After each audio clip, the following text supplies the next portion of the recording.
Bonjour et bienvenue sur Radio Taïwan International. Vous suivez tout de suite le courrier des auditeurs. Merci à ceux qui nous rejoignent sur les ondes courtes. Hello. Hello. Guten Tag. Guten Tag. Bonjour. Bonjour.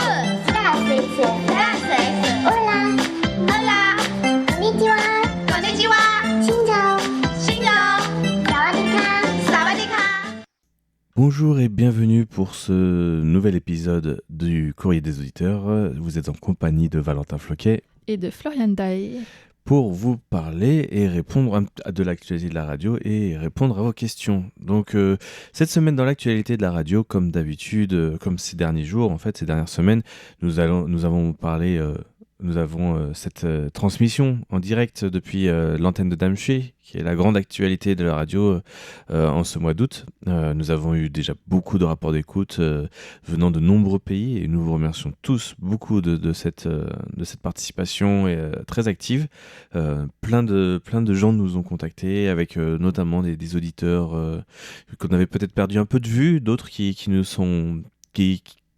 sont régulièrement là, des gens de tous bords. Vraiment, c'était très intéressant d'avoir tous ces rapports d'écoute. Oui, ça fait vraiment un petit tour du monde parce que c'est impressionnant de voir aussi la diversité des pays depuis lesquels on reçoit des rapports d'écoute. Donc ça, c'est très agréable. Et parmi ces rapports, je voulais revenir sur un de Rosanna Lakeland qui nous écrit depuis le Royaume-Uni pour demander s'il y aurait aussi des émissions en anglais depuis le même transmetteur de Damshui. Donc non, puisque les émissions depuis Damshui sont temporaires, c'est seulement au mois d'août. En anglais, il y a des émissions en ondes courtes qui sont sur la fréquence 9405 kHz de 16 à 17 heures en UTC vers l'Asie du Sud. Et puis, sur la fréquence 15 320 kHz, de 3 à 4 heures UTC vers l'Asie du Sud-Est. Donc, il n'y a pas de transmission directe vers l'Europe en anglais. En tout cas, pas pour l'instant, et pas à ma connaissance de prévu non plus. Non, moi non plus, j'ai pas entendu parler de quelque chose comme ça pour l'instant. Au niveau de la diffusion en anglais vers l'Europe, il n'y a pas vraiment de projet comme ça au niveau de la radio. Par contre, tout est disponible sur Internet, Bien donc sûr. n'hésitez pas à aller écouter les versions dans les autres langues, puisque le contenu est aussi assez varié. C'est pas les mêmes équipes, c'est pas les mêmes sujets non plus qui sont abordés. Exactement. Donc voilà, si vous êtes anglophone et que vous avez envie d'aller écouter ce qui se passe à Taïwan vu depuis un autre point de vue. Exactement. Surtout que on est déjà en train de préparer une probable diffusion au niveau FM, au niveau national taïwanais en langue anglaise. Et donc il y a depuis quelques mois déjà, on en a déjà parlé souvent sur le courrier des auditeurs, ces émissions un peu de préparation de la diffusion en FM qui sont plus des talk-shows, des choses un petit peu plus un peu différentes du format vraiment rédactionnel et didactiel qu'on a l'habitude de faire en général dans les émissions chez les anglophones justement. C'est eux qui font un petit peu le pilote de tout ça. Voilà, donc il y a plusieurs émissions. Là, j'ai pas le descriptif en tête, mais on en avait parlé plusieurs fois. Il y a un article chez nous sur Radio Taïwan International en langue française qui avait un peu développé tout ça. Donc n'hésitez pas à chercher un petit peu RTI, FM, bande FM ou choses comme ça. Avec des mots-clés, vous trouverez certainement l'information. Voilà. On va peut-être parler un petit peu. Alors, j'avais encore une autre question qui est de la part de Paul Jamet qui demandait s'il y a beaucoup d'auditeurs francophones qui nous écoutent en ondes courtes. Eh bien, on aimerait bien savoir aussi, puisque en fait, on n'a pas de données pour ça. On ne peut pas savoir depuis ici si vous allumez votre poste chez vous ou pas, en fait, puisque c'est une émission et on ne sait jamais combien de personnes l'écoutent. La seule indication qu'on a, ce sont les courriers que vous nous envoyez. Donc, on sait qu'il y en a surtout en été, quand il y a des activités spéciales d'une émission directe depuis Tamché. Mais sinon, on ne sait pas du tout, en fait. On aimerait bien savoir. Mais voilà.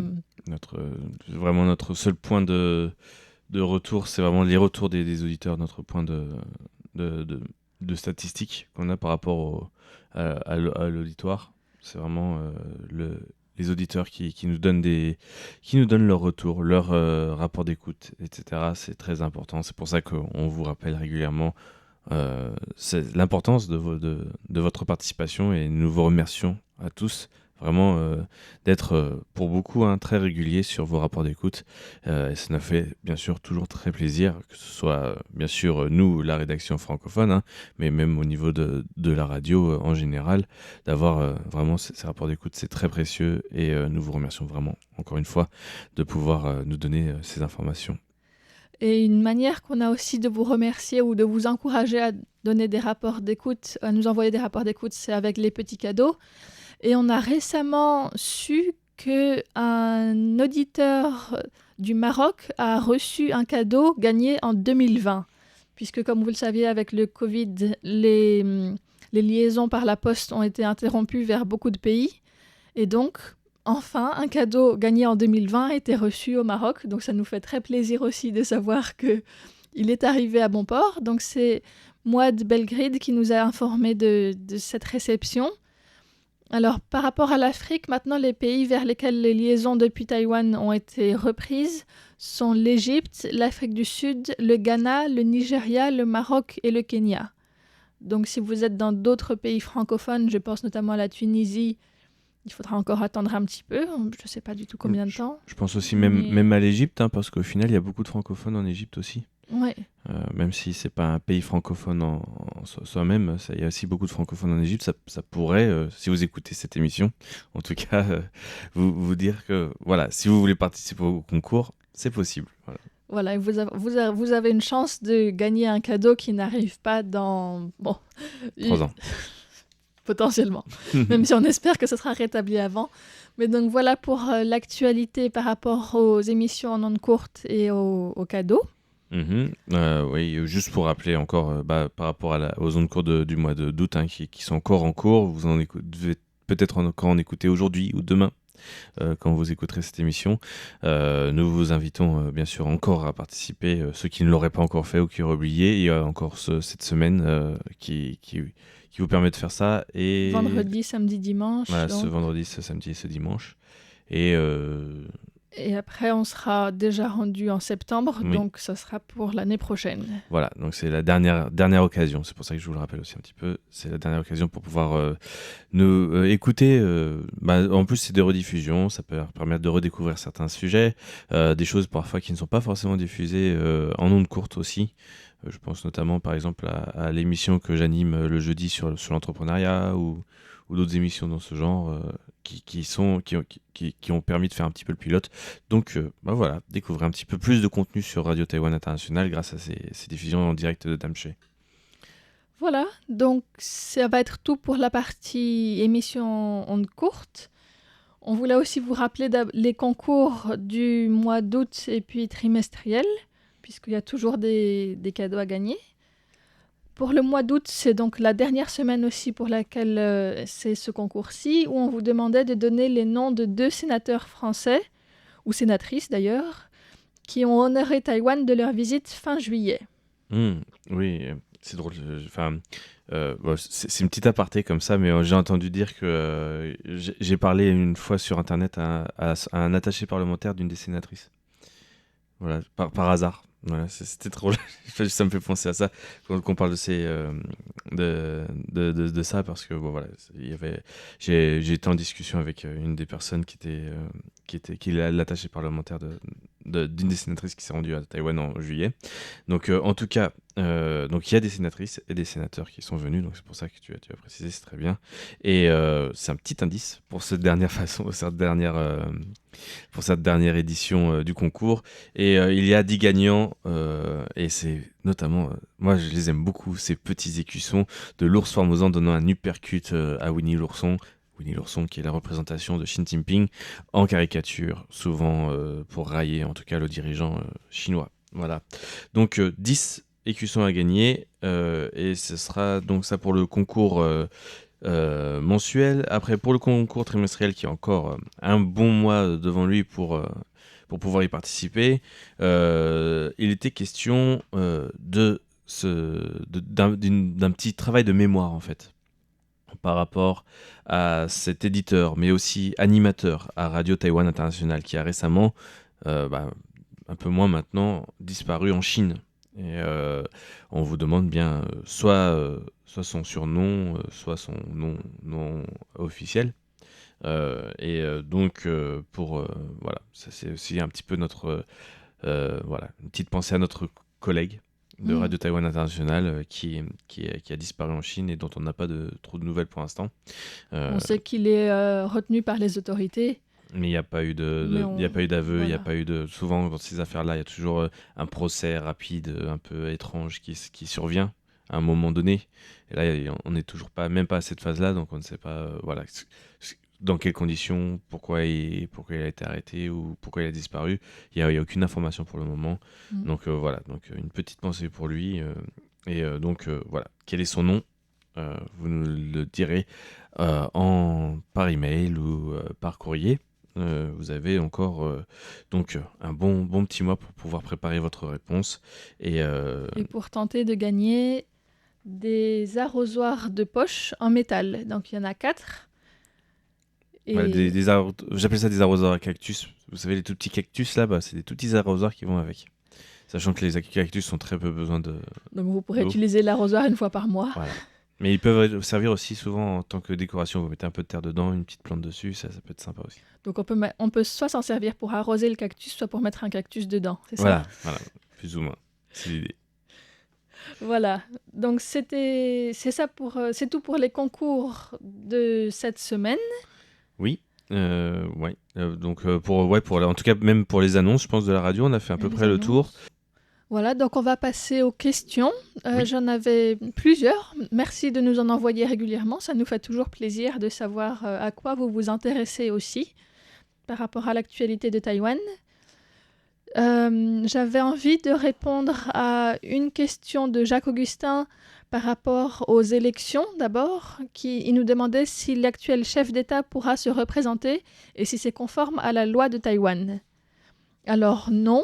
La réponse simple, c'est que Taïwan ne peut pas se représenter parce qu'il y a un maximum de 2 mandats pour les présidents et vice-présidents.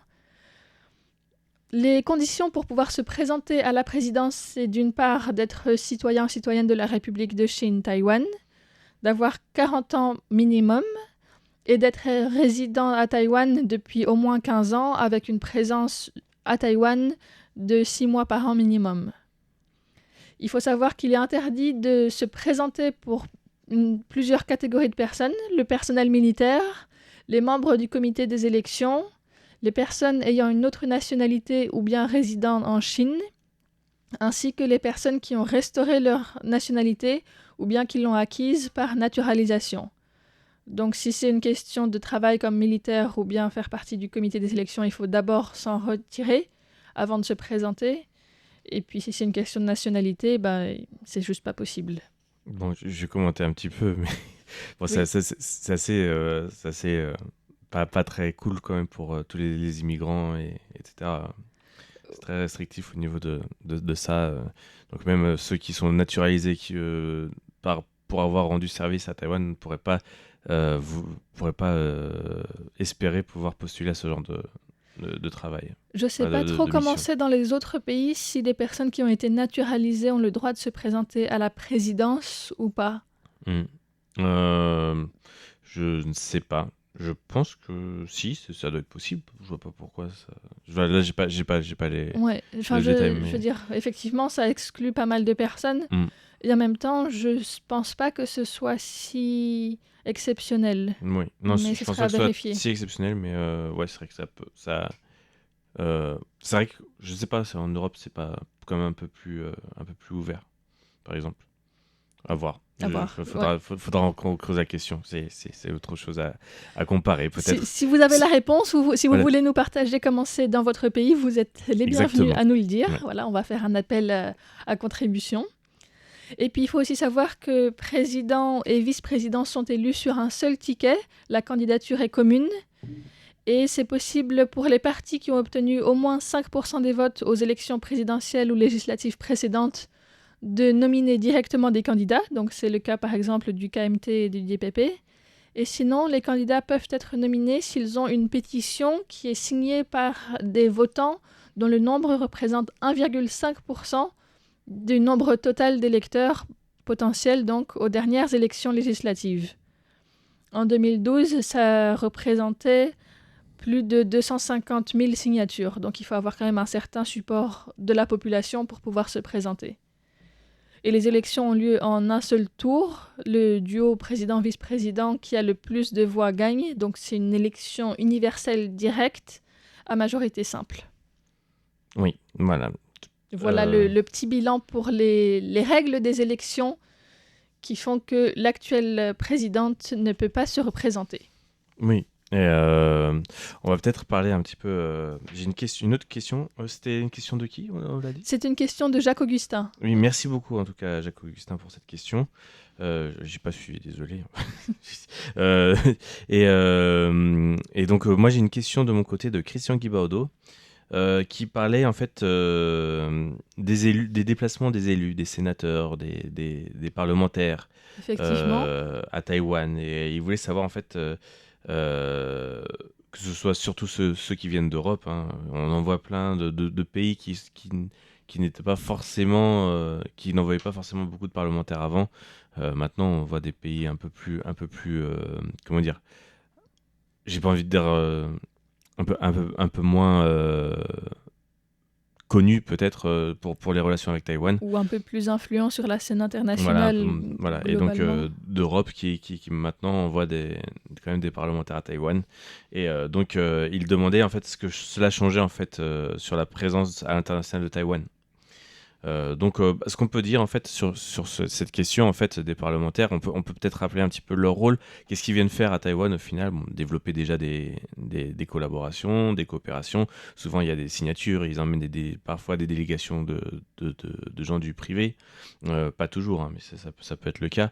Ils viennent aussi pour leur travail parlementaire, ils doivent être en discussion avec les parlementaires d'un peu tout le monde, enfin un peu du monde entier. Chaque parlement a son groupe parlementaire avec ses amitiés envers des pays. Et donc ces groupes en fait ont principalement pour fonction en fait d'échanger sur le travail parlementaire notamment, mais aussi sur le travail démocratique de leur pays, sur plein de choses. Il y a beaucoup d'échanges sur ces questions-là. Et il y a aussi tout un travail aussi de mieux connaître et de représenter dans les discussions des parlements ou du Sénat, enfin des deux chambres, en l'occurrence pour la France, d'ouvrir le débat et de poser des questions et de prendre des décisions par rapport à la position de la France par rapport à ces pays. Ça aussi, c'est ce rôle-là, ces visites, en fait, de mieux comprendre localement, directement, en contact avec les parlements locaux, de comprendre, en fait, tout le fonctionnement de Taïwan, et au niveau parlementaire et au niveau gouvernemental, pour pouvoir représenter et aider, en fait, un pays et un parlement à avoir une position spécifique par rapport à des questions de la position de la France par rapport à ces pays. Bon, c'est un petit rappel comme ça. Je sais pas si tu connais un petit peu ce fonctionnement. Plus ou moins. Après, c'est vrai que j'ai pas étudié en particulier les activités des délégations. À chaque fois, on voit, selon aussi les personnes et les commissions auxquelles elles appartiennent, chaque délégation va se focaliser aussi sur un ou plusieurs thèmes particuliers. Parfois, c'est l'éducation, parfois, c'est les technologies. Donc, on sent bien aussi que chaque fois, il y a un domaine précis dans lequel les délégations essayent d'avancer ou de développer des coopérations particulières avec peut-être certaines entités à Taïwan et en France. Ouais. Et c'est par exemple quand il y a des litiges ou en tout cas des dossiers qui bloquent au niveau commercial, notamment, c'est le travail parlementaire et politique parfois peut aider à débloquer des dossiers. Notamment pour, je dis une bêtise, hein, mais par exemple lorsque le ministre de l'éducation allemand était venu à Taïwan, c'est ce qui a débloqué l'ouverture quand même d'une usine à TSMC chez eux. Ça a été très rapide après. Il y a aussi des négociations qui ont lieu. Ça aide quand même à faire certaines choses. Et puis les Taïwanais sont très sensibles à ces visites-là. Il faut le rappeler aussi.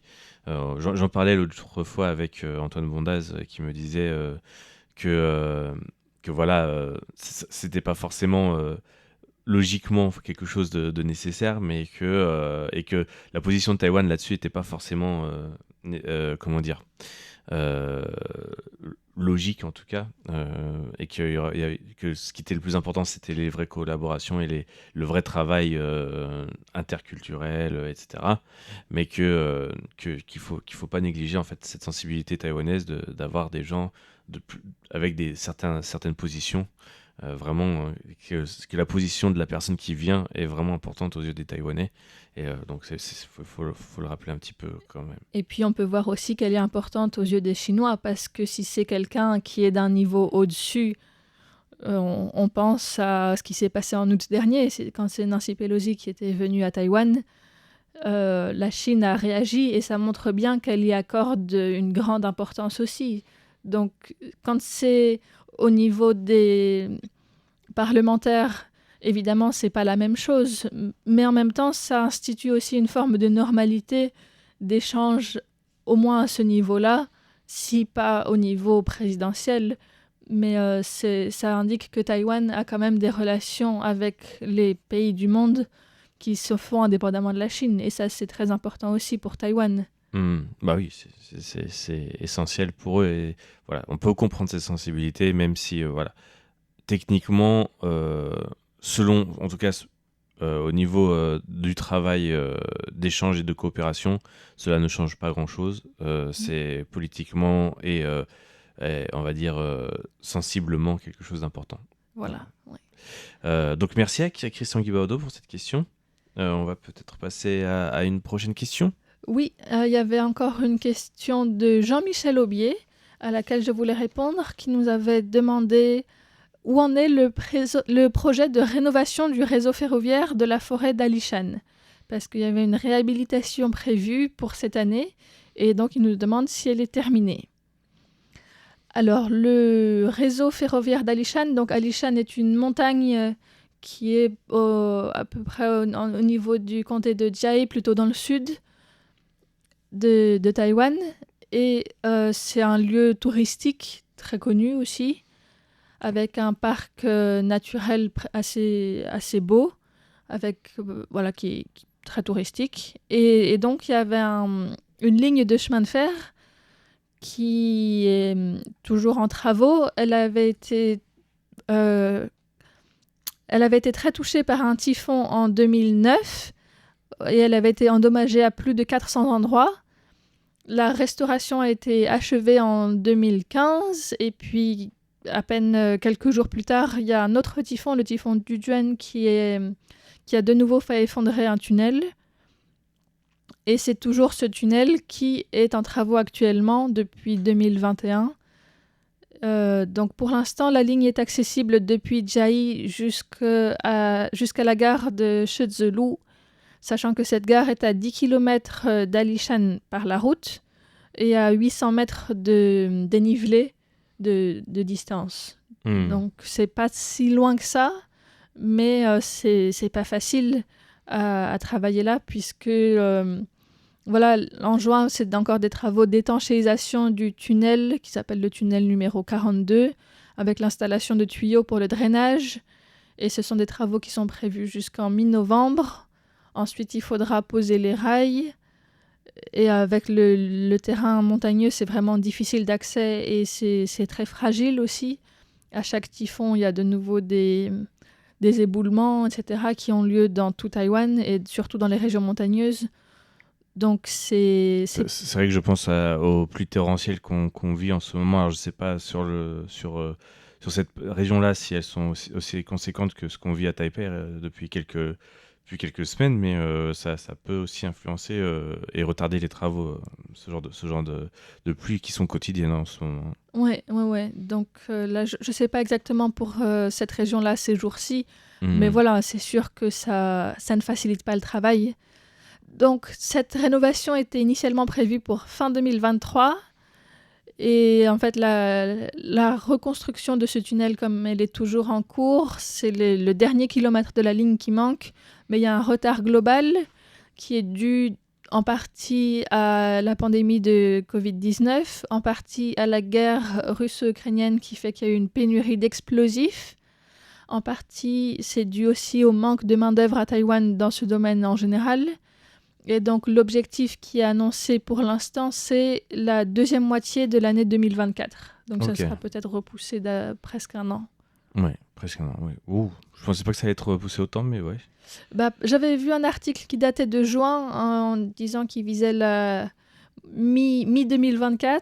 Et puis, un article qui date d'il y a à peu près une semaine ou deux qui disait, deuxième moitié de l'année. Donc, il continue à repousser. Peut-être que c'était aussi dû au dernier typhon à Taïwan qui ont fait que ça a encore compliqué les choses. Exactement. Mais donc voilà, c'est une région qui n'est pas facile du tout et malgré tous les efforts, c'est pas gagné d'avance. Exactement. Et pour rappeler, en fait, si je me trompe pas, c'est bien ce train avec le fameux wagon rouge, la locomotive rouge, ça. qu'on voit un peu partout, Sur notamment sur les cartes postales, au bureau du tourisme, tout ce qui est communication du bureau du tourisme sur Taïwan. En général, vous avez toujours une ou deux photos de ce fameux train qui est extrêmement populaire pour les touristes en tout cas, et étrangers et taïwanais. Avec donc une sorte de mouette blanche au milieu sur l'avant du train. Oui. Voilà, un petit V comme ça, si vous avez je l'image. Tu l'as déjà pris? Moi, je ne l'ai jamais pris. Je ne l'ai jamais pris. J'étais déjà allée dans cette région-là, donc depuis Jiayi jusqu'à Shizulu. Et c'est une région qui est très très belle en fait, même en dehors du parc d'Alishan en lui-même. C'est une région qui est très belle. Et j'avais vu le train passer jusqu'à Shizulu, mais j'étais pas montée dedans parce qu'à ce moment-là, j'étais à pied. À pied? Oh, mais ça devait te prendre un peu de temps quand même, non? Oui, c'était un voyage qui a duré 2 mois. J'avais fait le tour de l'île à pied. D'accord. Et donc, j'avais envie de passer par les montagnes plutôt que la côte très urbanisée. Et donc j'étais montée à pied à ce moment-là et je comprends que ce soit pas facile de faire passer une ligne de chemin de fer. Oui, non, mais j'imagine. Et en plus, tout l'affrètement des matériaux, etc., ça doit être compliqué. On verra. On verra en tout cas si ça prendra plusieurs semaines, plusieurs mois. On n'espère pas plusieurs années, mais pour pouvoir aller jusqu'en haut de la montagne avec un train. Mais là, comme c'est à 10 km, c'est aussi possible de prendre le train pour monter et puis après continuer en bus. Et dans Alishan, il y a aussi un autre petit train. Je ne sais pas s'il est disponible pour l'instant, s'il est en fonction. Mais il y a aussi un petit train qui fait un peu le tour du parc forestier d'Alishan. Et donc, ça sera... En tout cas, les deux sont prévus d'être en fonctionnement fin 2024. Je ne sais pas si le train interne fonctionne pour l'instant ou pas. D'accord. Ça sera à vérifier. À vérifier. Et n'hésitez pas à nous poser toutes ces questions par email ou par courrier, comme vous le voulez, ou même en nous contactant sur nos réseaux sociaux. Si vous nous posez vos questions par message privé ou en réaction à un article, nous tenons en compte en tout cas ces questions pour répondre lors du courrier des auditeurs. Voilà, en tout cas, merci beaucoup à Jean-Michel Aubier pour cette question. Merci à vous les auditeurs de nous suivre sur Radio Taïwan International. La semaine prochaine, vous retrouverez François-Xavier Boulet et moi-même pour le courrier des auditeurs. Donc n'hésitez pas à nous écrire si vous avez des nouvelles questions, si vous avez des réactions à nos émissions ou à ce courrier-ci. Et puis on vous dit à la semaine prochaine. Voilà, c'était Valentin Floquet et Florian Dai pour le courrier des auditeurs de Radio Taïwan International. Merci de votre écoute. Au revoir.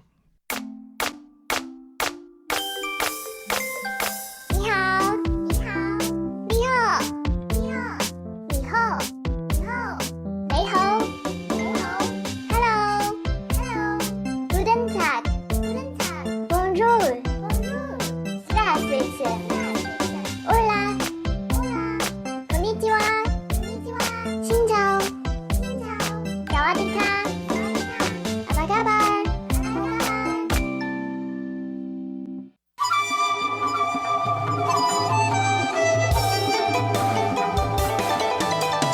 台湾之音传到全世界，永